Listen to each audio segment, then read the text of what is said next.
All right, guys. So we are back with another episode of Crypto is Depressing. If you're tuning in for the first time, we'd ask that you hit the subscribe button just so you don't miss our videos. We are doing 2 a week. And today we are sitting down with Shitcoin Sherpa. Sorry, mouthful. So before we really get into it, can you just give us a little rundown on who you are, give us your backstory, and then we can get into the quote unquote depressing stuff? Yeah, absolutely. I started in crypto trading probably July 2017, like a lot of people. Um, had been messing with it a little bit before that for donations and stuff, but quickly got into fundamental analysis and Crypto Dog had a group back then, and so I was really in tight with all of those guys. Met a lot of cool people, so I've just been kind of doing that ever since. I mostly look at like small caps and shit. There we go. Nice. So, we talked in the DMs, we tried to get a bit of your story. And one of the things I want to start with is the kind of 2017 crazy stories, depressing stories, that kind of thing. So, do you have anything from 2017 that kind of, sticks out as one of the more crazy, depressing stories? Yeah, absolutely. Several really. I had gotten into, like I said, fundamental analysis, which in my book mostly means like reading the white paper, but even going so far as like pretty much stalking the developers and everything, checking their LinkedIn's and doing all you can. There were two projects in particular that looked really decent at the time. Um, Sugar Exchange and Lampix. And both of those, I mean, they looked all right. Lampix on their white paper actually had plans to, lose so much money the first couple of years. It seemed realistic. Um, but, after the review, you come out a couple of months later and start searching a little bit harder and find out the CEO has had all sorts of shady business deals and a bunch of shit go down. And that project crashed, never ended up being anything. The Sugar Exchange was kind of the same way. It looked really good. It was about the same time KuCoin and BNB were really making tons of money, and it was low supply. And anonymous developers who kept saying that they would reveal the team at this point and that point. And anyway, they just kept missing dates. I checked back in like a week ago. There's still people in there like, we believe in you, Sugar Team. Oh my God. So had you invested quite a bit of money, in either one of those projects at that time? Yeah, I started with almost nothing. It's like $1,000 that I put in initially and had gotten that up to, 11 or 12,000. It was pretty much right at 1 Bitcoin. And then I bought Sugar Exchange with quite a lot of that pretty much at the top, and definitely didn't sell at the bottom, but there was only 2 or 3K left whenever I finally got out of Sugar Exchange. I was going to say, I don't think I've ever even heard of Sugar Yeah, Exchange, me so. either. That puts you in good company. I mean, nobody's heard of this. Yeah. It and it potentially could have done good, but they've just never built anything. I mean, they'd have partnership deals saying that the platform was being worked on, and it just never amounted. So So is the team still anonymous? Because I feel like that was a big thing back in the day. The teams would stay anonymous and then just exit scam and be like, fuck all you guys. Nobody knows who we are. yeah, exactly. The weird part is that they still, they'll check in every once in a while over there and be like, "Yep, we're still working on it. We're gonna make this happen." And it was airdropped initially, so they just, kind of gradually sold off the bulk of the coins. There we go.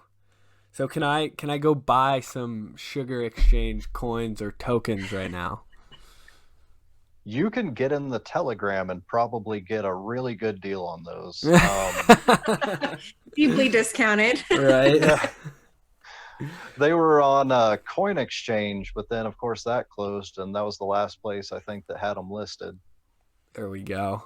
Okay, so dead bags, man. I feel like everyone has one from 2017 that they just thought was going to change the world and revolutionize everything, and they went super deep on it. Ash, I know we've talked about this before, but do you have any of those coins that you just said, this is the one, this is going to change everything? I really don't. Really? The person that got me into crypto in the first place was very much like kind of drilled it in my head to only buy Bitcoin and Ethereum. There we go. So I kind of Lucky stuck you. that route. I know, I stuck that route for a long time. And then when I got more involved in Twitter, it's kind of when I started picking up a bunch of alts. So I didn't really get completely screwed over, kind of lucked out on that. I mean, I have some heavy bags now, but like Dragon, but I mean, as far as like anything else, no, not really. There we go.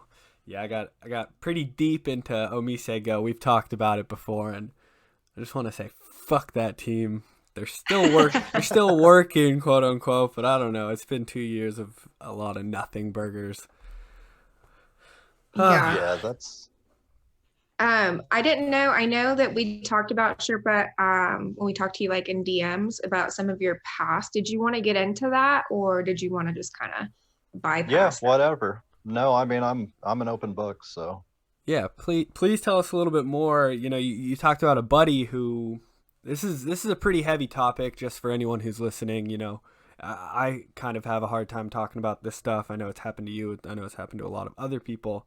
But there was a specific story about one of your buddies. Do you want to get into that at all? Yeah, absolutely. It was my cousin. He had kind of gotten into crypto whenever he saw that I was making a good bit, and he made a little bit of money here and there, had some Ethereum and everything on Coinbase and other stuff on Bittrex. But everything started to tank, and so he was just going to hold it. I guess he had a roommate at the time, and they had went off on this trip, and the roommate was looking into dating apps, and there was one that required you to send crypto, as the payment. And so he talked him into getting on there, and it turned out to be a phishing scam. And they got everything out of his Coinbase, locked down his email, within minutes. Tried to buy a whole bunch of coins, but his bank declined it, thankfully. He was a really high strung dude, so he kind of passed out at that point and had a seizure. He cracked his head pretty hard, and he was never the same after that. Like, he'd start getting seizures and stuff, but all of this kind of added to some other issues he had been having, and he ended up killing himself about a year and a half ago. Just disappeared with a note and everything sent to everybody's text, and found him a couple days later out in the woods. Yeah. I'm really sorry to hear that. Yeah, truly sorry. This is kind of the darker side of crypto that a lot of people don't like to talk about. I'm sure that's taken a heavy toll on you, and I feel like a lot of people have, they've lost a lot of money, they've gotten in a little bit too deep, and they think about this kind of stuff on a pretty regular basis. So do you have any kind of words of advice, or, any messages to those guys who are kind of struggling even now, even though that we've kind of seen an uptick and things are starting to look better? Yeah, I mean, the HODL meme can apply to a lot of things. You can apply it to your actual life. I mean, shit looks really dark sometimes, and it looks like everything's down and it's going to be down forever. And whether that's the market or whether that's stuff going on in your life, if you just keep on, then there's going to be another bounce. There's going to be another time where things come back around. And so, just got to stick to your guns, got to keep going, whatever that may look like. There we go. And you're a pretty cheery dude, I'd say, on Twitter. You like to have fun. Everyone seems to see you as a kind of lighthearted person. How have you kind of been able to deal with that whole situation, as well as losing a bunch of money? How do you keep your spirits high? I mean, it was really hard for a bit. I know my tweets got a bit darker. I got on antidepressants pretty recently though, and that's helped quite a lot. There we I go. mean, I've had a really high stress life anyway. I mean, my dad killed himself. Mom's a religious fanatic, all sorts of crazy shit throughout my childhood and teens and 20s. But, I felt before he died like I'd kind of reached a place where everything fit and I was pretty cheery and knew what I was doing. And, got down after that and just now kind of coming back around out of it. There we go.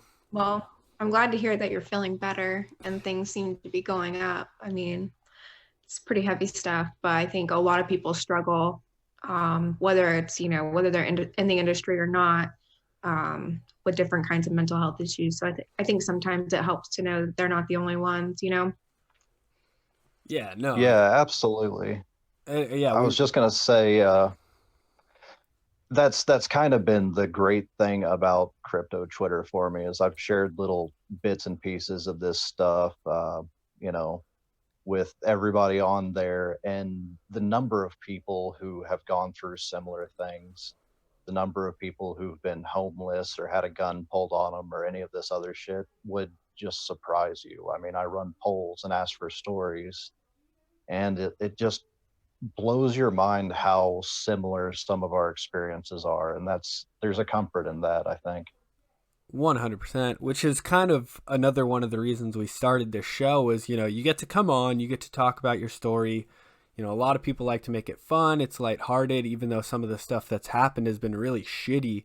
But I think it gives the other people in the community kind of an idea that, hey, I'm not the only person going through this. I'm not the only person struggling with depression or, isolation or losing a lot of money in certain ways. I wanted to talk about one specifically, actually, because you talked about you living in a fairly rural area. Ash, kind of the same for you. I'm actually going to be going on a road trip, so I'm going to be spending a lot of time on my own myself. So I wanted to get into some of the ways that you've kind of been able to deal with the isolation that comes with, being in the crypto industry. Yeah, I mean, early on, and I'm trying to get into this again, I would even take, Twitter out with me and go hiking, kayaking, that kind of shit. I There's not a lot of people around here that you'd really want to talk to. I mean, and that's not insulting. It's just, state of 6 million people, there may be half a dozen who are anything like what we're used to on Twitter and crypto Twitter. Psychopaths on Twitter, to be honest with you. But Well, I mean, we all are a little bit crazy, but it's just insane. We are normal. not a little bit. We are batshit crazy. But I mean, on the other end of that, like normal people are just so fucking basic. It's hard to talk to them. They're not relatable. There we go. So yeah, so I I can relate to that. right. Yeah, I was gonna say, Ash, how do you kind of deal with the isolation of it as well? Yeah, I mean, I'm in a super small town. There's only like 6,000 people here. Everybody's super closed-minded, in the middle of the Bible Belt. Yeah. So How do you deal with that? yeah, the way that I think about things is definitely different than other people. So I think I kind of agree with Sherpa there. Like, as far as I've made a lot of really good connections on CT, because I don't really talk to anybody like besides my family here in the close vicinity of me. Because my family's like an hour away. So, but yeah, I mean, I kind of immerse myself in Twitter, as most people most people probably know that I'm on that shit all the time. Yeah. But I'm also in a ton of group chats where I feel comfortable with people sharing whatever it is that I'm going through. And then I have some close like friends on Twitter that I consider like some of my really good friends, even though some of them I've never even met in real life. So it kind of helps bridge that gap, I think, of not being able to talk to, because I have real friends, but Do you? they 'Cause don't it live in this sounds town. like I do. sounds. Oh, you just don't know them. They live in another town. That's the vibe I'm yeah. getting. So I don't get to see them all the time. I mean, they live in bigger cities, which I don't blame them at all. but so I don't get to see them as often. And they don't want to talk about this shit. They don't even know what I'm talking about half the time. So yeah, I think it helps bridge that gap as far as like being in an industry that people are not really aware of and don't want to hear about. Yeah, it kind of makes me feel like there's people there that actually kind of know what the fuck I'm talking about. Like, yeah. That's kind of just how I just deal with it by talking to people on Twitter all the time. I mean, that's kind of what it is. I do have real friends, though, just in case anybody was wondering. Oh, I totally believe you. Totally. I mean, it's only like 3, but it's fine.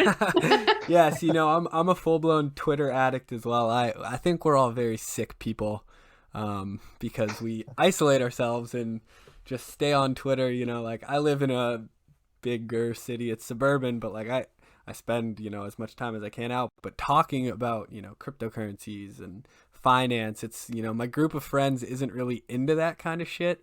So I've kind of spent more time on Twitter learning, talking to people. But do you think there's anything wrong with us? Like, do you think we have a problem? Should we be working on this? Should we be like forming a group? Probably. I don't know. Sherpa, what do you think? I mean, honestly, I'm thankful that we live in the age that we do. Can you imagine trying to connect with people on any of this shit if you didn't have the internet as a tool? Right. I mean, I'd be screwed up. I'm not talking to anybody around here. I mean, I live in the Bible Belt. I don't even sound like I live in the Bible Belt. And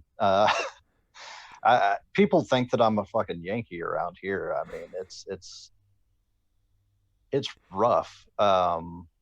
And trying to talk to somebody about technical shit or, you know, torrents or any of this stuff, they're just not into it here. I mean, talk about mechanics, that's about it. Yeah. Maybe some farming. It's all farming over here. Yeah. So. There we go. All right. You know, it's weird for me just because I'm in a very different position than you guys. Have you guys thought about, you know, getting out of the situation, or is it just, you know, deal with it, be on Twitter? Like, are there any thoughts of ever moving? So, I actually lived in LA. I think I've told you that, Charles. For a bit. And even there, like maybe it was just the people I was around, but even there, like nobody gave a shit. Like nobody wanted to hear about Bitcoin or anything like that. So, but it was probably just the people that I was around. I mean, I didn't really surround myself with people that were really technical or anything like that. There we go. But I don't know, Sherpa, have you considered it? Many times, but like my job is pretty much inextricably tied to the area, and I've been doing it so long, it's like I don't even know where I would begin in another state. I mean, it's ridiculous. Kind of painted myself into a corner with it. Yeah. No, I get that. I mean, I don't know. I don't know exactly what kind of work you do. I don't know if there's anywhere else, but I'd probably, if it's like certain work specific to the area, I'm sure the opportunities elsewhere are kind of similar areas. So I don't know that it would help to remove yourself from where you're at specifically now. But I just want to throw this out there. Like I said, I'm going on this road trip. I'm going to stop by you guys' places and we can hang out and we can talk crypto and it'll be a whole bunch of fun. Absolutely. Bring it on. There we go. See, I'm now homeless, and so I'm just trying to convince as many crypto online friends that they should let me sleep at their place and hang out with me so I'm not lonely on the road. See, I mean, that's where I think most people would think we're batshit crazy, right? Because like anybody in my regular day-to-day life would, if I told them that I was doing what you were doing, Charles, they would be like, what the fuck are you thinking? Like going and staying with like these people off the internet that you don't even know. I'm gonna get murdered. So... like it's gonna happen. I'm like pretty prepared for it. I mean, I don't know. It's crazy to think about that some of the people that you've connected with, or any of us have connected with here, like you actually legit trust them and you've never even met them. So, yeah, but I guess it's the same as like It's the same as like people that date online and then go and like, I mean, I guess could be considered the same, except for it's not dating, I guess. So it might be a little. We'll see how it goes. I'm like fully prepared to get, murdered or robbed. Sherpa, if I come stay with you, please promise me you will not murder me. I mean, I can promise that, but you're probably getting siliconed at some point. Ah, fuck. I am not looking forward to that. I mean, that guy, how do I learn from that guy's mistakes? Do I not just like date random women in each city that I go to and tell them I've got a bunch of Bitcoin? Like, I'm probably going to just like sell off all my crypto before this starts. And that way I don't get robbed for any of it. Who knows? Yeah. Or leave your hard wallet with somebody. Oh, I'm not bringing that. That's been sitting in the bank for like a year. Like, that thing is not coming with me. Anyone who's listening who wants to rob me, like, you're not getting anything. It's all on a hard wallet sitting in a bank. Good fucking luck. But no, okay, so you brought up something there really quickly. It was the online dating. And we've kind of talked about it a little bit with that online dating site or that app. So Sherpa, how's the dating life? Any women in the life that you're currently chatting with? No, I've actually been married for 10 years now. Wow. Okay. I'm an old guy, but I did actually date somebody online back whenever I was a kid. And just to show you, it wasn't like eHarmony shit or Tinder or any of the crap you guys have now. Like, we hooked up on B bulletin forums. And no idea what that is. I don't either. Exactly. Okay. And I mean, ended up moving to another state and everything. It was a trip. It's really. It was a good experience or a bad experience or. I mean, it was a good experience because I probably would have never gotten out of the South otherwise. But, she was crazy. I was crazy. We were both young and stupid. That's kind of love it. Like the perfect time to do stupid shit like that, though. Yeah. 100%. I've been trying to get a stranger to go to Vegas with me to get married for God knows how long. And the older I get, the less likely it seems. But I'm still throwing it out there. To anyone who is listening to this, if you want to go get married in Vegas, I'm down. You can come on the road trip. You can come on the road trip if you want. I'm trying to make this like less awkward that I'm throwing it out there that I'm trying to get married to a stranger. Moving right along, Sherpa, you're married. How is that? Because a lot of people, their wives are very anti-crypto. They're super pissed about their husbands losing shit tons of money. What does your wife think about all of this? She's not a technical person, so I mean, her eyes just glaze over whenever I really try to explain a lot of the shit. But what she does understand is, whenever I pull out money or whatever, she's thrilled about that. So there's more money in the bank account, so she's happy. Yeah, it's just happy surprises for her and just hoping that the other shoe doesn't drop where I'm like, yeah, I mean, I put a whole lot in, but it's gone. It's all fucking gone. Yeah, I was going to ask about, what was she thinking during the, I'd say 2017, 2018 bear market where things were dropping off cliffs? Like, does she know about sugar exchange? I don't think she knows to the extent that I was up, but like her brother was about to lose his car, and that's what got me out of sugar exchange. It wasn't me being smart and cutting losses. He was about to lose his car, so I just cashed everything out at that point and ended up lending him the $3,000. And so he still owes that, but it's not a worthless shit coin. So there's some sort of upside there. There we go. Yeah. Oh man, it kind of. I wish I had a brother or family member who needed some money back in, late 2017, early 2018. I probably would have saved myself. Yeah, I would have saved myself a whole bunch of money. Yeah, it was definitely the way to go versus holding. So. Right? Yeah, I've never pulled money out ever. Ever. Isn't that weird? What the Ever. fuck is wrong with you? I know. Excuse my French, but what the fuck is wrong with you? I know. I don't know. I'm just like, well, especially with alts, like, I'm just like, well, that money was, as soon as I put it in, I think I've said it before, as soon as I put it in, it was gone. So Yeah. I'm kind of one of those people that just holds to the bottom and hopes for the best. I was gonna say, you're just gonna hold. Like, will you hold to zero if some of these coins just keep Um, declining? I Yes, right. mean, At this point, like, probably. some of these coins are down 99%. Like, at that point, what do? You're like, yeah, Yeah. write it off as a Yeah. loss, right? Yeah. Yeah.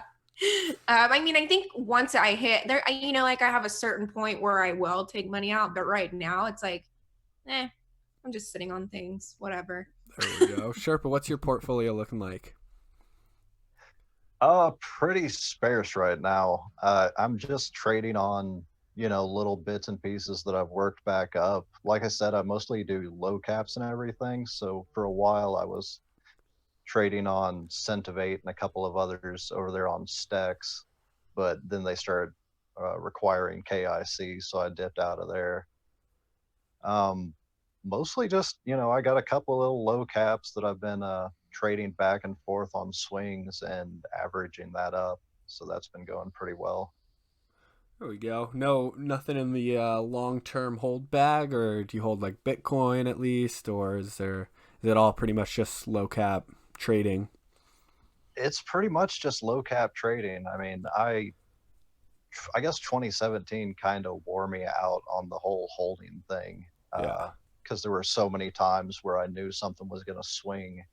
And it's like, why not just go ahead and trade the swings? And if it sucks, then hold it until it swings back. I mean, you make a lot more money that way, in my opinion, at least on the low caps. Yeah, until you buy that one bag that just dumps to hell and never comes back. Shout out to the Mattock Holders. That day that it just dropped 70% in like an hour. It's like, how do you recover from that kind of stuff?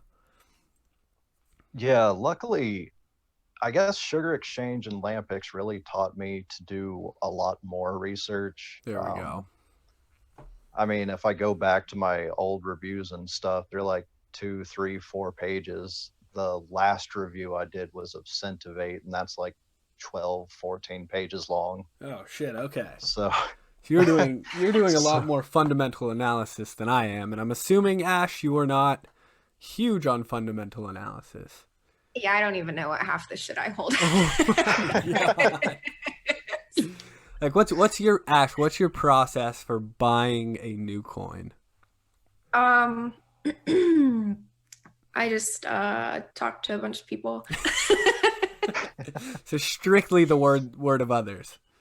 I have some friends that do a whole lot of research on what they're into, and I'm friends with a couple of bigger traders, I guess you would say, or not bigger traders, but good traders, in my eyes. And so I'm like, oh, okay, that sounds good. Buy that. Hey man, I've bought coins solely off the word of other people, and it has worked out pretty well for me for the most part. Now that it's not, everyone just shilling garbage, and people are actually doing serious fundamental analysis, not just, I'm going to read the white paper and the coin sounds cool. Sherpa, what about you? What's kind of your process for doing this fundamental analysis? I mean, I read the white paper, I stalk the devs, I go on all the different community sites on the Reddits and Discords and everything and try to see, A, how they've got it set up, B, are people complaining, registering, valid complaints or bug reports that go ignored, that kind of stuff. I really just try to dig into all of it. And if I don't understand terms, Googling those and spending time reading up on different definitions of things. So it makes it a lot easier whenever you're trying to swing trade those low caps, because you don't panic sell anymore if you really, 95% know it's going to succeed at some point. There we go. Yeah, I mean, when I first got in, I think I was doing a lot more research than now. Now I just kind of like I don't know, just kind of wing it. How many white papers have you guys read in total? Oh God. 4. I was gonna say And one of probably. those I worked for, so. So 3. 3 and 1 was required. Yeah, I'm probably up around 40, somewhere in the 40s.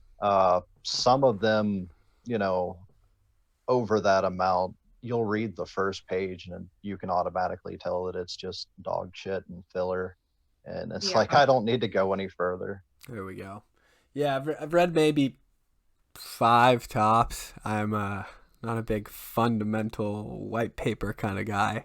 I look for the pumpamentals a little bit more, and I feel like you can find those elsewhere, especially with all the data that like people are putting out there on their own. You don't need to like dig through the white paper, in my opinion at least, just because we have such a strong community that is, you know, willing to do research and willing to put together kind of their analysis. Like I had Nick Patel on my other show, and he goes through and he does like a full altcoin review of a lot of coins. And he does a deeper dive than I think I could ever do. So I'm very thankful for this community. Yeah, they've been really great.